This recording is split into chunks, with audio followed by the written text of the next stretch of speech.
Luka Doncic and the Mavericks are starting to build something special in Dallas as they have now won 5 straight games and are inching closer to the 4th seed in the Western Conference. It was another night where Luka continued to show why he's one of the best players in the NBA against a Utah Jazz team that is looking like this could very well be a potential first round playoff matchup with the current seedings in place. Doncic finished with the game high in points, yet it wasn't just a one-man show in this one to lead the Mavs to a win, as Spencer Dinwiddie is making this team more of a legit threat each game he steps onto the floor, and this one was also paired with an incredibly solid performance from Dorian Finney-Smith as well. Luka Doncic finished the game with 35 points, a season high 16 rebounds, 7 assists, shooting 52.2% from the field and 45.5% from 3, as he also showed us his skills on the defensive side of the ball, racking up 3 steals and a block. In other years, Doncic would be having the type of season where he would be a prime MVP candidate with the stats he's putting up on this team matched with the success the Mavericks are having, especially as of late. But because of just how good other top MVP candidates are playing at, as guys like Embiid and Jokic are doing things that are simply historical, I just don't think it's going to be possible for him to actually come away with this award this season. But don't get me wrong, he's definitely still considered a top candidate for the award. Nonetheless, the thing that is 100 times more important than winning the MVP trophy is the fact that Luka is playing some of the best basketball of his life right now, and this is the best team that Doncic has had around him since he entered the NBA, so the hopes of this translating into some playoff success is at an all-time high. Also, only a small percentage of people who watch my videos are actually subscribed, so if you end up liking this video, consider subscribing. It's free and you can always change your mind. Enjoy the video. The Dallas Mavericks are also playing their best basketball of the season right now, as they have won 11 of their last 13 games, and through this last stretch, they have bolstered their roster, giving Doncic another incredible playmaker to play with in Spencer Dinwiddie, who has done nothing but showcase his talents so far since joining the team. In last night's game, Dinwiddie filled in for an injured Jalen Brunson in the starting lineup and had the most minutes for both teams while scoring 23 points and shooting 46.7% from the field and 55.6% from 3. This was just one of many great performances that he's had for this team, as he filled in for Doncic, who sat out the game before and dropped a season high 36 points with 7 assists, shooting 50% from the field.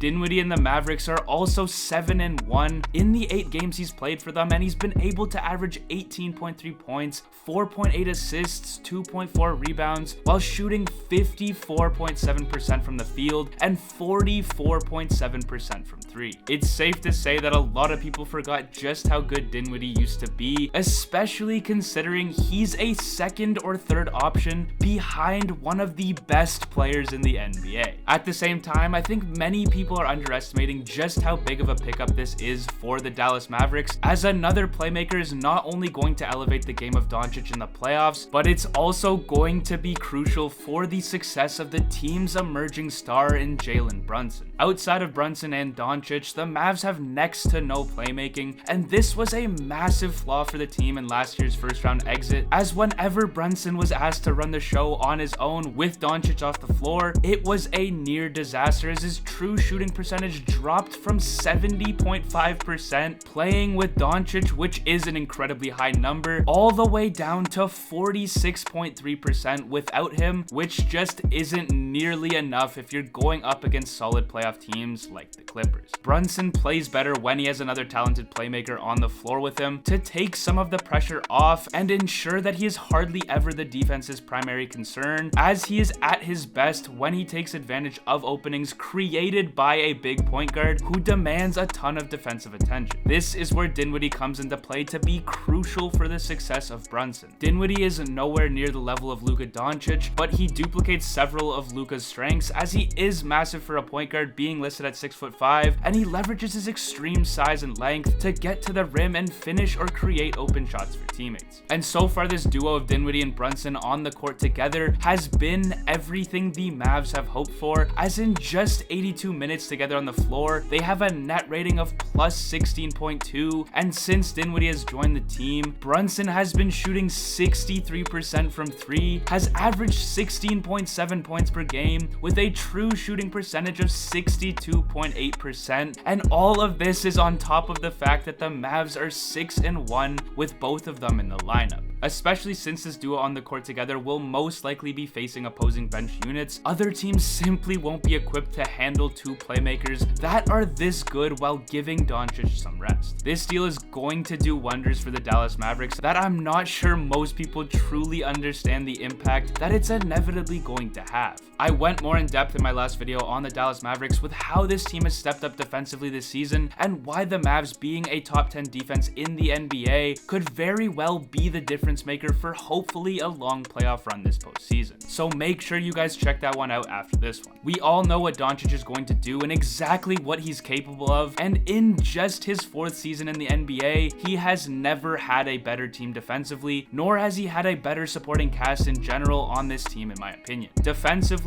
this is massive as this will allow the Mavs to stay afloat during games when Doncic isn't playing up to his usual standards, and overall, the more talent this team adds is only going to simultaneously make this entire team better as Doncic has more weapons around him, and since he's as good as he is, the other stars in his shadow will have easier and easier looks once the team starts popping off as a unit. The success on this team is going to primarily run through just how far Doncic can carry this team, and to some that might seem like an issue, yet it's not even close to as bad as it seems, as Doncic has proven to be a top 5 player in this league, and when he's playing at his best, it's hard to argue why he isn't the best, and I can confidently say that he has the talent to go on that type of run and absolutely explode in the playoffs, upsetting teams left, right, and center. For the Dallas Mavericks, in this current situation, they needed to ensure that Luka is set up for the most ideal situation as possible for him to potentially go on this run, and if you look at it simply compared to last season, I think they've done a rather fantastic job with the pieces they had. Every situation could obviously be better than the one they currently have, but this team lost Tim Hardaway Jr. to a potential season-ending injury midway through the year. They went from a defense that ranked just 21st last year to one that now sits comfortably in the top 10, and have acquired a much-needed third playmaker on this team to diminish the loss as much as possible while Doncic sits, while Dinwiddie is also going to elevate the games of practically everyone on this team as well. This team is getting hot at the most ideal time of the season. They have a top 5 player in the league, and as many people know, it's historically unlikely to win a championship without a top 7 player, so this just gives me the confidence that anything is most certainly possible in a 7-game series when Doncic is healthy. I want to know your thoughts down below on what you guys think is going to be the thing that puts this Mavericks team over the edge to go on a playoff run. As always, if you like this video, be sure to hit that like button to help this video get shared across YouTube's algorithm, and subscribe to my channel if you want to see more NBA content like this one that I will be posting multiple times per week. Thank you all for watching this video, and I hope you all have a fantastic night.